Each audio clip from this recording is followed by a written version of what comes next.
2026 Chevrolet Blazer zamonaviy SUV segmentida kuchli dizayn, ilg'or texnologiyalar va yuqori darajadagi qulaylikni birlashtirgan yangi avlod avtomobil sifatida katta e'tibor qozonmoqda. Ushbu model sport uslubidagi tashqi ko'rinishi, agressiv old panjarasi va aerodinamik kuzov chiziqlari bilan yo'lda darhol ajralib turadi. Avtomobilning LED faralari, kunduzgi yoritish tizimi va zamonaviy orqa chiroqlari unga premium ko'rinish beradi hamda tungi haydash xavfsizligini oshiradi.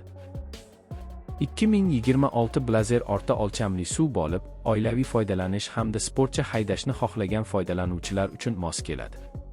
Model uzunligi taxminan 191,9 dyuym bo'lib, keng salon va barqaror harakatni ta'minlaydi. Kaput ostida 2,6 litrli turbo 4 silindrli dvigatel joylashgan bo'lib, u 228 ot kuchi ishlab chiqaradi va avtomatik uzatmalar qutisi bilan birga ishlaydi. Ushbu dvigatel kuch va yoqilg'i tejamkorligi o'rtasida yaxshi muvozanat yaratadi. Old gildirakdan tortish yoki toliq gildirakdan tortish tizimi haydovchiga turli yo'l sharoitlarida ishonchli boshqaruv imkonini beradi. O'rtacha yoqilg'i sarfi shaharda 22 mg va magistralda 27 dan 29 mg gacha yetadi. Bu esa kundalik foydalanishda iqtisodiy natija beradi.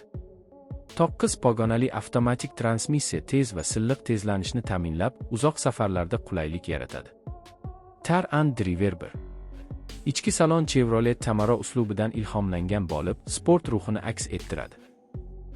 Old o'rindiqlar isitish funksiyasiga ega va yuqori komplektatsiyalarda charm qoplama, shamollatiladigan o'rindiqlar hamda isitiladigan orqa o'rindiqlar mavjud.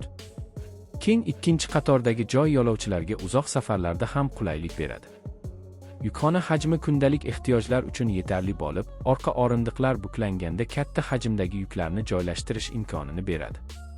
Avtomobil ichida ko'plab saqlash joylari mavjudligi amaliy foydalanishni yanada osonlashtiradi. Driver.